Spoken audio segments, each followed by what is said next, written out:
వేడి వేడి అన్నంలో కొంచెం నెయ్యి వేసుకొని ఈ కారం కలుపుకొని తింటే ఉంటుందండి. చాలా అంటే చాలా బాగుంటుంది.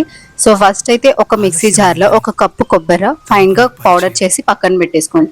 ఇప్పుడు ఒక పొయ్యి మీద పాన్ పెట్టుకొని ఆ కొబ్బరి తురుము వేసుకొని పొడి పొడిలాడుతూ వచ్చే వరకు వేయించుకొని పక్కన పెట్టేసుకోండి. అదే పాన్ లో 2 టేబుల్ స్పూన్ల ఆయిల్ వేసుకొని ఒక 10 నుంచి 15 ఎండుమిర్చి, 2 టేబుల్ స్పూన్ల నువ్వులు, ధనియాలు, 1 టేబుల్ స్పూన్ పుట్నాల పప్పు, కొంచెం చింతపండు వేసి గోల్డెన్ బ్రౌన్ వచ్చే వరకు ఫ్రై చేసి చల్లారనివ్వండి. చల్లారిన తర్వాత ఇప్పుడు ఈ మిశ్రమం మొత్తం ఫైన్ గా పౌడర్ చేసుకోవాలి. దీంట్లో 1 టేబుల్ స్పూన్ ఉప్పు, ఒక 10 నుంచి 15 వెల్లుల్లి రెమ్మలు కూడా వేసి పౌడర్ చేసుకొని మనం ఇందాక ఏదైతే వేయించి పెట్టుకున్నామో కొబ్బరి అది కూడా వేయించి పక్కన పెట్టేసుకోండి. ఇప్పుడు పాన్ లో 1 టేబుల్ స్పూన్ ఆయిల్, కొంచెం ఆవాలు, పసుపు, కరివేపాకు వేసి మనం వేయించి పెట్టుకున్న కొబ్బరి నువ్వుల కారం వేసి లైట్ గా వేయించుకోవాలి. ఒక 1 మినిట్ వేయించుకుంటే సరిపోతుంది. నెల రోజుల పాటు నిలువ ఉంటుందండి.